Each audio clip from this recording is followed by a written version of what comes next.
오늘은 좀 올랐죠? 네, 오늘은 올랐습니다. 네. 네. 코스피가 2.5% 오른 2209.38에 거래가 마감됐습니다. 이 지난주에만 6% 가까이 급락하면서 연 저점을 경신했던 코스피가 반등한 건데요. 한 달 만에 최고폭으로 오른 수준이라고 합니다. 살펴보시면요. 코스피가 2.5% 올랐고요. 코스닥도 상승세를 타서 3.59% 오른 채 마감했습니다. 이 간밤에 뉴욕 증시 주요 3대 지수도 일제히 상승했는데요. 이 영향을 받은 것 같습니다. 네, 볼까요? 네. 다우지수가 2.66%, S&P 500이 2.59%, 나스닥이 2.27% 상승했고요. 이렇게 좀 상승세를 탄 이유는 영국이 450억 파운드 규모의 감세안 중 20억 파운드에 해당하는 정책을 일부 철회하면서 글로벌 금융시장의 불안 심리가 조금은 해소되지 않았나 이런 해석이 나오고 있습니다. 이에 따라서 이 원달러 환율도 3.7원 내린 1,426.5원에 거래를 마감하면서 네, 오랜만에 1,400. 오랜만에 됐군요. 이게 뭐 사실 일부 철회라고는 했지만 지금 말씀하신 대로 450억에서 20억 파운드 굉장히 작은 규모고, 그리고 기본적으로 부양을 하겠다는 뭐 영국 정부의 정책 방향에는 변화는 없어서 이게 이제 일시적인 좀 그런 희망적인 해석을 한 것 같아요. 뭐 여하튼 인플레이션에는 덜 영향을 주겠다는 기대가 막 이렇게 복잡하게 섞인 문제인 것 같은데요. 뭐 해외 증시는 그랬고 우리나라도 오늘 증시에 여러 가지 정책적인 뉴스들이 좀 나오는 것 같더라고요. 이거에 관심들이 많으신데 기사를 보니까 증안 펀드, 공매도 이런 얘기들이 조금씩 나오는데 어떤 맞습니다. 얘기들이 정리를 좀 해주시죠. 아무래도 9월 정말 하락장이었잖아요. 그러다 보니까 이제 금융당국이 조금 카드를 꺼내려고 하는 모양새인 것 같습니다. 2주 뒤쯤인 10월 중순쯤에 증권시장 안정펀드를 재가동할 전망인데요. 이 증안펀드에 대해서 조금 간단하게 설명을 드리면 이 증권시장에서 주가가 급락하고 투자 심리가 급격하게 위축됐을 때 이 시장 안정을 목적으로 투입할 목적으로 이 금융회사나 유관기관들이 마련한 기금을 뜻합니다. 그래서 원래는 2020년 3월 코로나 때 주가가 폭락했을 때 금융당국이 10조 원 넘는 규모로 조성을 했었지만 다시 반등하면서 실제로 사용되지는 않았었는데요. 지금 이래서 기존에 조성됐던 증안펀드에서 남은 1,200억이랑 유관기관 조성하는 7,600원 이렇게 합쳐서 한 8,800억 원이 지금 금융시장 급변동 상황에서 신속 투입이 가능한 상황이라고 합니다. 여기에다 지금 공매도 금지 카드도 금융당국이 만지작하는 모양새인데요. 지난달 하락장 하루 평균 공매도 대금이 전달 대비 40%가량 늘어나는 그래서 하락장에서 공매도가 성행했습니다. 확정된 건 아니죠? 공매도는 그냥 얘기만 나오고 있다는 아직 거죠? 확정된 건 아닙니다. 사실은 조금 개인 투자자들의 기대감이 반영된 것 같은데 사실은 이 공매도 금지는 이제 급격하게 하락하는 그야말로 이제 코로나 시국 같은 그런 상황이고, 지금 전반적으로 하락장이 이제 장기화됐을 때는 이렇게 금지까지 하지 않지 않을까라는 생각인데 좀 뭐 지켜봐야 될 것 같습니다. 그래도 아무래도 오늘 화제는 택시였습니다. 뭐 도대체 어떻게 되는 건지 소비자 부담이 커지는 것 같다라는 얘기들이 있는데 정부 대책을 일단 먼저 정리를 한 뒤에 한번 얘기를 해보죠. 어떤 내용이죠? 먼저 일단 핵심은 수도권 택시 호출료를 인상하겠다는 건데요. 이 카카오티 블루 같은 가맹 택시는 최대 호출료를 5,000원까지 인상하고요. 개인 법인 택시가 호출 앱만 사용하는 경우 있잖아요. 이런 걸 중개택시라고 하는데 이 중개택시는 최대 4,000원까지 인상을 하기로 했습니다. 그래서 이 인상하는 이달 중순부터 연말까지 수도권에 시범 운영을 할 전망입니다. 그래서 승객이 호출료를 내고 택시를 부를지 말지를 선택할 수 있고요. 무료 호출은 그대로 이용할 수 있습니다. 그래서 승객이 호출료를 낼 때는 가맹 택시의 경우에는 강제 배차시키고요. 중개택시는 승객의 목적지를 알 수 없게 해서 골라 태우기를 좀 막겠다는 그런 취지입니다. 여기에다가 택시를 주기적으로 강제 휴무시켰던 택시 부우제, 이것도 전면 해제를 해서 택시 공급을 좀 늘리겠다는 방침이고요. 또 심야 택시 기사가 부족한 점을 고려해서 파트타임 근로도 허용하고 또 타다나 우버 같은 새로운 모빌리티 도입도 지원하겠다는 방침입니다. 사실 오늘 이 소식을 보면서 이게 사실 택시 안 잡혀서 문제라는 게 꽤 오래된 얘기고, 사실 타다 금지로 인해서 지금 이제 법적인 그런 이제 소송까지 이어지고 있는 상황인데, 이 좀 뒷북이 아닌가라는 생각도 들고요. 이게 효과가 있을까? 그러니까 개인에게 대한 부담은 커지고 그만큼 잘 잡힐 수 있을지 그게 사실은 굉장히 일단 개인 부담이 늘어날 것 같다는 우려가 제일 그렇죠. 커요. 네, 맞습니다. 이 말씀하신 대로 개인 부담이 조금 많이 늘어날 전망인데요. 오늘 국토부 대책이랑 별개로 서울시에서도 올리기로 했어요. 택시 기본 요금을 3,800원에서 4,800원으로 1,000원 정도 더 인상하기로 했거든요. 그렇죠. 이건 기본 요금이죠. 네, 그렇죠? 맞습니다. 그래서 이 국토부 대책이랑 서울시 대책이랑 합쳐서 내년 2월쯤에 요 안이 확정됐을 때 우리가 회식 끝나고 자정에서 네. 새벽 2시 사이에 택시를 불렀을 때 이 택시 기본 요금만 6,720원에 달할 전망이고요. 호출료 아까 말씀드렸던 호출료까지 더하면 5,000원에 그래서 택시비 기본 요금만 11,000원이 될 전망이라고 합니다. 지금 가뜩이나 이제 인플레 때문에 여러 가지 요금의 인상 압박이 큰데 회식은 가면 안 될 것 같네요. 1,000원대.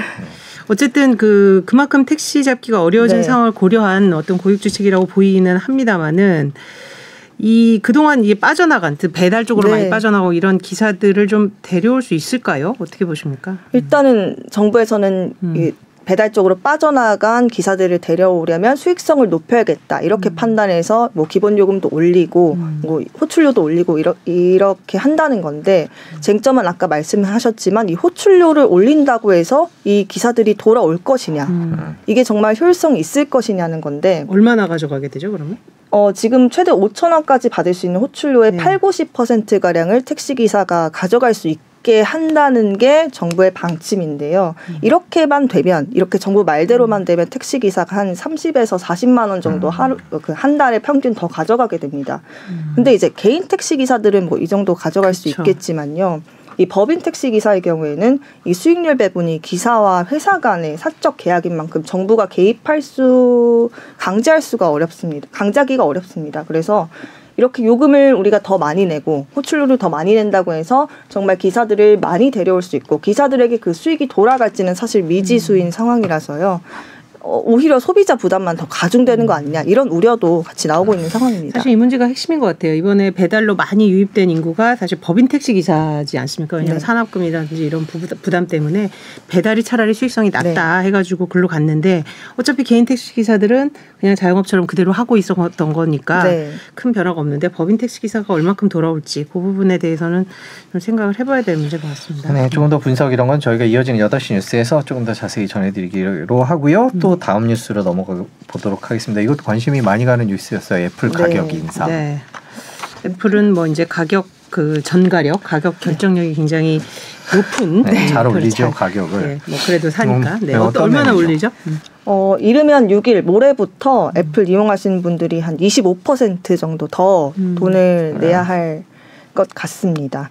그 가격 인상 안내문을 한번 같이 보실게요. 볼까요? 애플 개발자 홈페이지에 올라온 인상 안내문입니다. 글자가 좀 작은데 요약해서 말씀드리면 우리나라만 딱 짚어서 가격을 올리는 게 아니라 모레부터 순차적으로 뭐 일본이나 베트남, 유로화를 사용하는 모든 지역 일부 국가를 대상으로 인상을 단행한다는 이런 내용입니다.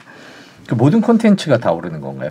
네, 일단 구글하고 애플하고 가격을 정하는 방식이 좀 다른데요. 구글은 이 플레이스토어에 입점한 업체들이 자율적으로 가격을 책정한다면 애플은 좀 다른 형식입니다. 카카오나 네이버, 웹툰 같은 이런 업체들이 구글이 제시한 가격 안에 따라서 가격을 형성할 수 있습니다. 한번 가격표를 보실까요? 네, 이렇게 구간을 87개로 나눠놨습니다. 그래서 지금 1구간을 보면은 1,200원이었는데 1,500원으로 인상되고요. 이 구간별로 달러로 책정해놨거든요. 그러니까 무슨 말이냐면 1구간이 지금 0.99달러입니다. 그러니까 1,200원 정도 된다는 거죠? 1,200원 정도 되고요. 2구간은 것 같은데? 지금은 더 되겠죠. 지금은 더 되죠. 2구간은 달러로 치면 1.99달러, 3구간은 2.99달러 이렇게 9구 단위로 떨어지는 그래서 87구간까지 있는 그런 가격 책정표입니다. 근데 지금 표에서 보시다시피 지금 1,200원이었는데 1,500원으로 오르고 2,500원이었는데 3,000원으로 오르고 20에서 25%가량 지금 일괄적으로 올린다는 거거든요. 그래서 쉽게 말해서 뭐 애니팡 같은 게임 하다가 아이템을 구매할 때 기존에 뭐 12,000원에 구매를 했다면 똑같은 아이템인데 15,000원에 구매해야 된다. 이렇게 좀 쉽게 이해를 하시면 되겠습니다. 인상 사유는 뭔가요? 뭐 이유를 밝혔을 텐데요. 네, 인상 사유는 아까 안내문에서도 안 나와 있었듯이 좀 별로? 명확하게 밝힌 바는 없습니다. 근데 아까도 말씀하셨지만 지금 달러가 너무 오르면서 그 구간별로 달러 이렇게 고정돼 있는데 그 달러가 오르다 보니까 이 가격도 올린 게 아니냐, 달러 초강세 현상 때문에 올린 게 아니냐 이렇게 추정이 되고 있습니다. 실제로 애플이 환율이나 세금 같은 외부 환경에 따라서 국가별로 좀 앱스토어 가격을 조정한 바가 있는데 대표적으로 영국이 브렉시트 확정했을 때 영국 내 앱스토어 가격을 25% 올리기도 했었습니다. 그래서 그 국가별로 보면 아까 말씀드렸다시피 한국은 20에서 25% 오르고요. 일본은 가장 많이 올라서 30에서 35%나 오릅니다. 엔조 때문에 그렇겠네요. 네, 맞습니다. 그리고 유로존 국가들이 8에서 10% 정도고요. 미국은 오르지 않습니다. 아무래도 환율의 영향이 있기는 있는 모양이에요. 네, 제가 계산을 해보니까 비슷비슷하지만 그 애플이 조금 더 많이 올리더라고요. 환율 좀 때문이라고는 하지만, 네. 근데 마지막에 나중에 이제 그 환율이 또 정상을 뭐 하여튼 뭐 조금 더 우리 원화가 강세가 됐을 때 이걸 또 조정을 할지 그 부분은 또 약간 미지수여서 네, 맞습니다. 이 시기를 좀 이용하는 거 아니냐는 꼭 나쁘게 얘기하는 건 아니지만 어쨌든 부담이 크다 보니 그렇게 생각할 수 있을 것 같아요. 네. 그러면 이제 어디가 좀 오르게 되죠? 사람들이 많이 이용하는 것 중에? 일단 카카오가 이모티콘 가격을 올리기로 했는데요. 이 외에 네이버나 뭐 넥슨, NC소프트 게임회사, 굵직굵직한 회사들은 일단은 구매 가격을 올리지 않기로 했습니다. 뭐 아이템 수량을 조절한다든지 아니면 동결한다든지 이런 방법을 선택했는데요. 그 카카오가 그 다른 곳은 안 올린다고 하더라도 카카오는 좀 전 국민이 쓰는 앱이다 보니까 카카오에서 먼저 이렇게 올려버리면 지금 다른 회사들은 소비자 불만 때문에 당장은 안 올리더라도 연쇄적인 콘텐츠 가격 인상으로 이어질 수도 있다는 우려도 나오고 있는 상태입니다. 그러면 수령을 조정하지 않으면 이런 네이버나 넥슨, NC 이런 데는 본인들이 떠안겠다 뭐 이런 걸로 해석이 되나? 네, 아까 그 말씀드렸던 구간 있잖아요. 구간에 그냥 한 구간 내려버리는 이런 방법이거나. 네, 수령을 조절해서. 네. 사실 이게 뭐 애플, 구글 뭐 이런 그 글로벌 이런 회사들이 뭐 어떤 결제 수수료를 계속해서 올리고 또 결제 수수료를 의무화하는 부분이 계속 문제가 돼 왔잖아요. 구글도 마찬가지고 인앱 결제 의무화하면서 수수료 올렸는데 이제 전반적으로 다 이런 것까지 다 비용 인상으로 나타나고 있는 것 같아요. 그죠? 맞습니다. 말씀하신 대로 구글도 인앱 결제를 의무화하면서 수수료를 30%까지 올리면서 웹툰 가격이나 음원 스트리밍 이용료도 15에서 20%가량 올랐었습니다. 근데 이때 구글이 수수료만 인상을 하고 이번 애플처럼 결제 통화 환율은 반영하지 않았습니다. 그러니까 콘텐츠 가격 자체는 인상하지 않았다는 건데 그래서 이번에 구글도 애플이 올렸으니까 구글도 따라서 콘텐츠 가격마저 올려버리는 거 아니냐 이런 우려도 시장에서 나오고 있는 상태입니다. 이런 식으로 올려도 또 좀 싸게 아낄 수 있는 그런 지혜로운 방법들이 돌곤 하는데 어떤 게 있는지 좀 소개를 해주시죠. 네, 제가 저번에 구글 인앱 결제 강제화했을 때 그 수수료가 올랐을 때도 말씀드린 방법인데요. 일단은 조금 불편하더라도 앱에서 바로 결제하지 말고 컴퓨터나 모바일을 통한 인터넷 사이트로 들어가서 결제하면 기존 가격대로 구매를 하실 수가 있습니다. 그리고 많이 이용하신 넷플릭스는 원래 자체 웹 결제 방식을 이용해서 오르진 않을 것 같고요. 업계에서도 이렇게 자체 웹 결제 방식을 권유하는 분위기인데요. 실제 카카오는 PC, 컴퓨터를 통해서 결제하면 이모티콘 20% 할인해 주겠다고까지 하는 상태입니다. 근데 이제 그 애플이나 구글 눈치를 볼 수밖에 없는 게요. 그 이전에 구글이 또 수수료 올린다고 했을 때 카카오가 이런 아웃링크 결제 방식이라고 하거든요. 이걸 좀 권유를 했었습니다. 근데 구글에서 이렇게 카카오가 아웃링크를 권유했다는 이유로 업데이트를 안 시켜준 적이 있었거든요. 그래서 이번에도 애플이 그런 수를 쓸 수도 있겠다. 이런 우려도 나올 수 있을 것 같습니다. 여하튼 PC 웹페이지를 통해서 하면 싸게 살 수 있는 건 지금 이 시점에서는 팩트인 거죠? 네, 소비자들이 가장 돈을 아낄 수 있는 방법입니다. 더욱 소비자들이 지혜롭게 대처하는 방법밖에 없을 것 같아요. 네, 맞습니다. 그 정부나 뭐 국회에서 나서도 사실 글로벌 시장에서 정말 강력한 사업자이기 때문에 꿈쩍도 하지 않는 네. 모양새거든요. 네. 뭐 구글이랑 애플 갑질 막기 위해서 인앱 결제 강제 금지법도 작년 9월부터 시행되고 있지만 사실상 인앱 결제가 강제되고 있는 상황이고요. 국회 정무위도 이번 국감에서 애플 코리아 대표를 증인으로 선택해서 뭐 불러서 우리 국내 앱 마켓 시장에서 지배력을 좀 남용했다는 논란과 관련해서 캐물을 전망인데 네.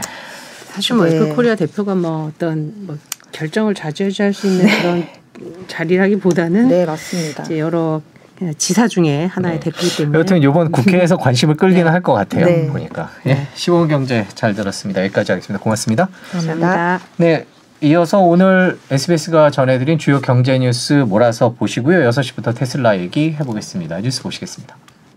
네, 연휴 전날이었던 9월의 마지막 날 우리 코스피는 2150선까지 내려앉았습니다. 2년 2개월 만에 가장 낮은 수치입니다. 9월 시작할 때만 해도 2,400을 넘었었던 코스피는 미국 금리 인상과 또 달러 강세 속에 한 달 동안 10% 넘게 떨어졌습니다.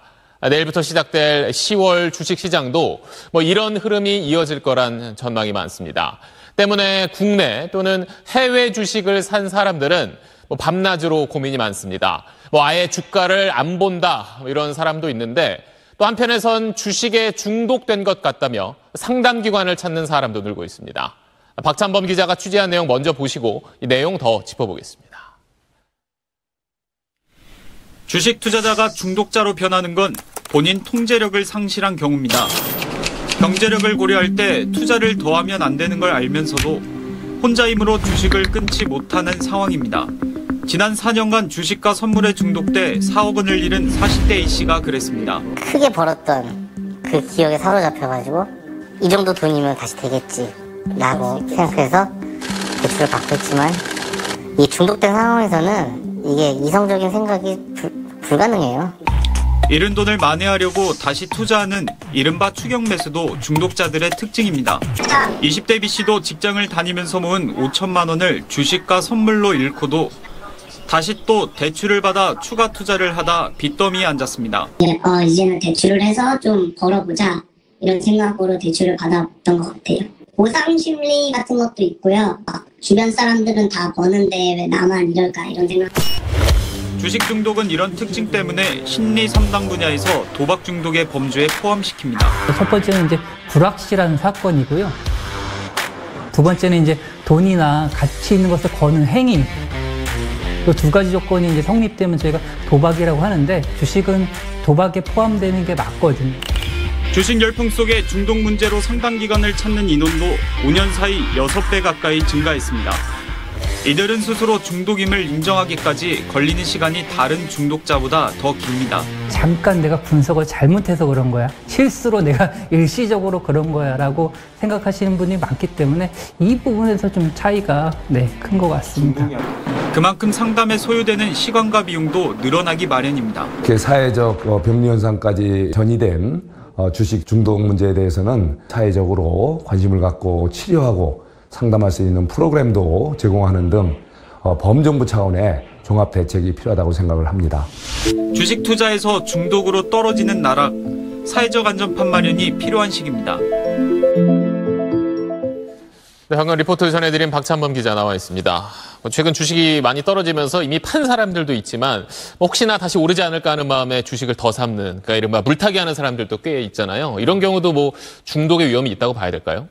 주식 물타기를 하는 것 자체만으로 중독이다 아니다 단정할 수 없지만 이를 감별할 수 있는 지표 하나 소개해드리도록 하겠습니다. 네, 지금 보시는 게 이 도박 장애 9개 지표인데요. 이 주식 중독도 같은 지표로 판단할 수 있다고 합니다. 이 중 4개에서 5개가 해당하면 경도 도박 장애, 그러니까 주식 중독 초기라고 보면 됩니다.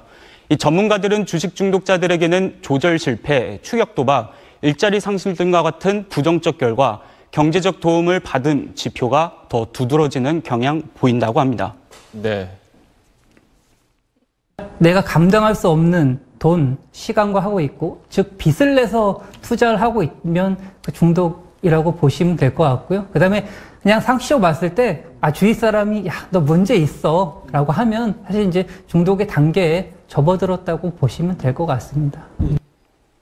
네, 지금 뭐 뉴스 보면서 내 이야기다 싶은 분들도 있을 텐데 혹시 고민 있는 분들은 어디에 도움을 요청하는 게 좋을까요? 네, 일단 국내에서는 도박 중독 문제를 전문으로 다루는 대표 공공기관이 있습니다. 문화체육관광부 산하 한국도박문제예방치유원입니다.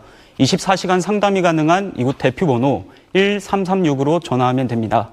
그러면 전문 상담사가 상황을 듣고 거주지와 가까운 지점으로 연결해 주는데요.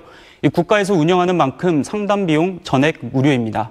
이 전문가들은 본인의 현재 상태가 주식 중독인지 아닌지 이런 생각이 들기라도 하면 가족이나 지인에게 바로 알리고 이 상담이나 치료를 먼저 받아 이 정확한 진단을 내리는 게 중요하다고 강조합니다. 네, 알겠습니다. 지금까지 사회부 박찬문 기자였습니다. 올해 상반기 금융회사에서 발생한 금융사고 규모는 927억 원으로 지난해 같은 기간과 비교해 4배 이상 급증한 것으로 나타났습니다. 이 가운데 횡령이 747억 원 규모로 80%를 차지했는데 최근 은행권에서 거액의 횡령 사고가 발생한 데 따른 것입니다.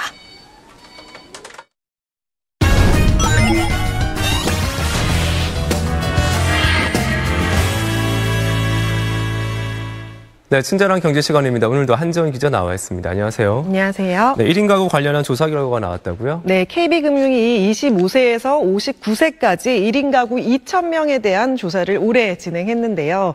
먼저 1인 가구가 어떻게 벌고 얼마나 쓰는지 보겠습니다. 1인 가구 10명 중 4명은 직업을 여러 개 가진 이른바 N잡러인 것으로 조사됐습니다. 혼자 벌기 때문에 이 생활비가 쪼들려서 부업을 하나 싶지만 그것보다는 여유 자금을 마련하거나 시간이 남아서라는 자발적인 이유가 더 많았습니다. 또 요즘 1인 가구는 재정 관리에 스마트해진 모습을 보였습니다. 지출 중 소비 비율은 2년 전보다 조사 때보다 13%포인트 넘게 줄어서 44.2%로 나타났고요.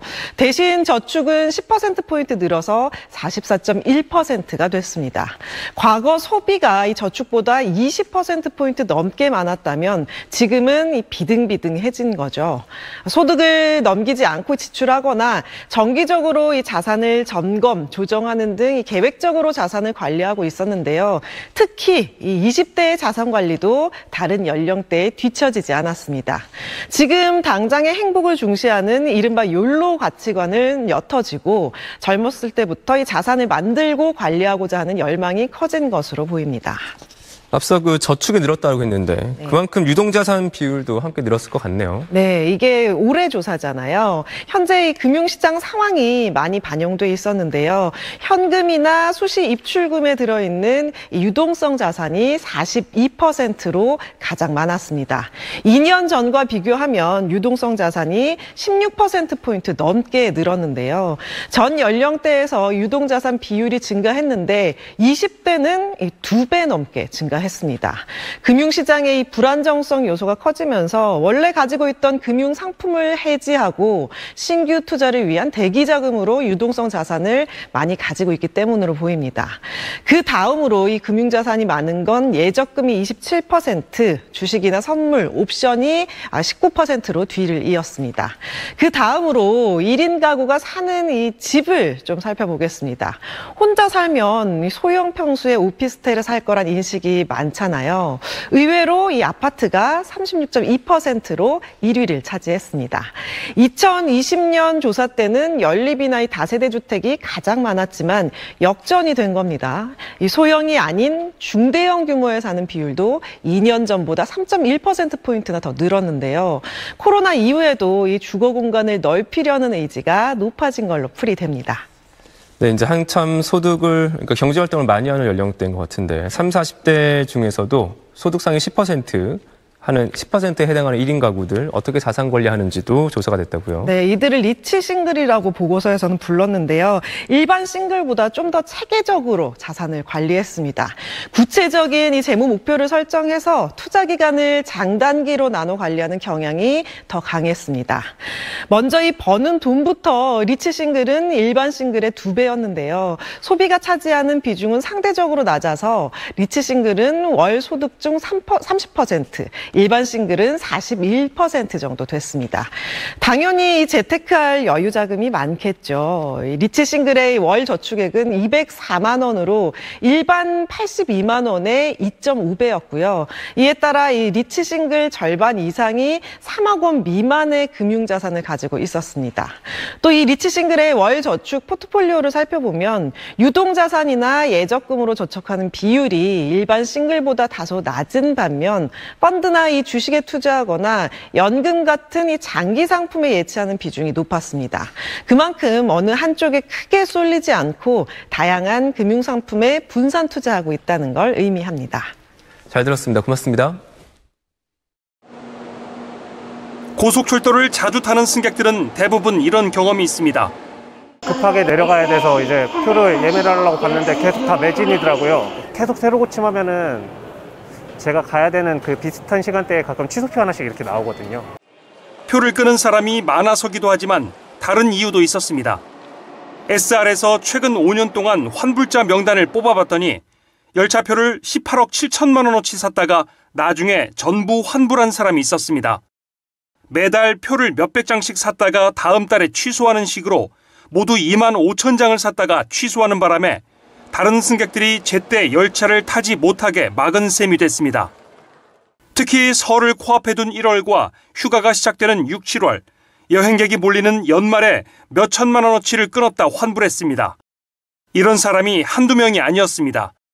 올해도 8월까지 억 단위로 표를 사놓고 전액이나 대부분 취소한 사람들만 10명, 표는 7만 5천 장에 달했습니다. 카드사에서 포인트나 현금으로 돌려받는 돈을 노린 걸로 풀이됩니다. 카드사들이 고객들을 불러 모으기 위해서 쓴 돈의 일부를 무제한으로 돌려주는 상품을 만들었는데 이걸 최대한 이용한 겁니다. 시스템적으로도 파악은 하고 있었는데 운영적인 거는 사실 초창기다 보니까 운영을 못하고 있었던 건 사실이고요. 출발 이틀 전에만 취소하면 수수료가 없어서 이런 악성 고객들이 생겨난 걸로 보입니다. 이런 악성 환불자에 대해선 영구적으로 회원 자격을 박탈하거나 징벌적 손해배상 제도를 마련해야 합니다. 자기만 혜택을 보겠다는 얌체족들도 문제지만 이를 걸러내지 못한 예약 시스템도 개선해야 합니다. SBS 조교입니다.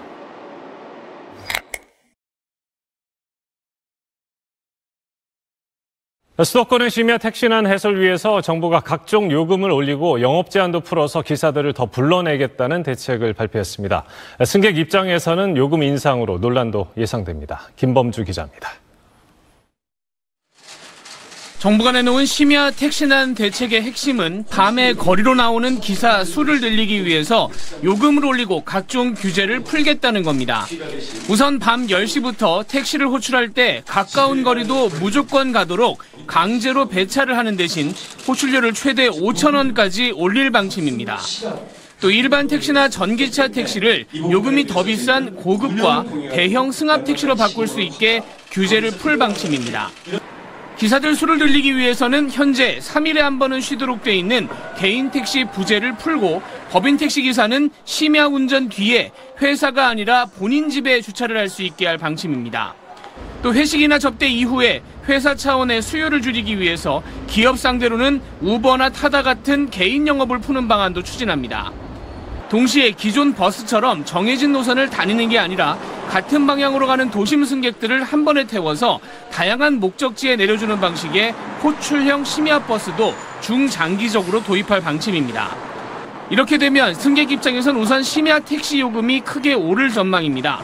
서울시가 이미 택시 기본요금과 심야 할증요금을 올리는 방안을 추진하고 있는 상황에서 호출료와 택시 등급을 같이 올릴 계획을 추진하기 때문입니다. 또 택시 회사들과 개인 택시 기사들 수입은 늘겠지만 이미 배달이나 퀵 등으로 옮겨간 법인 택시 기사들을 불러들일 방법은 잘 보이지 않는다는 지적도 나옵니다. SBS 김범주입니다.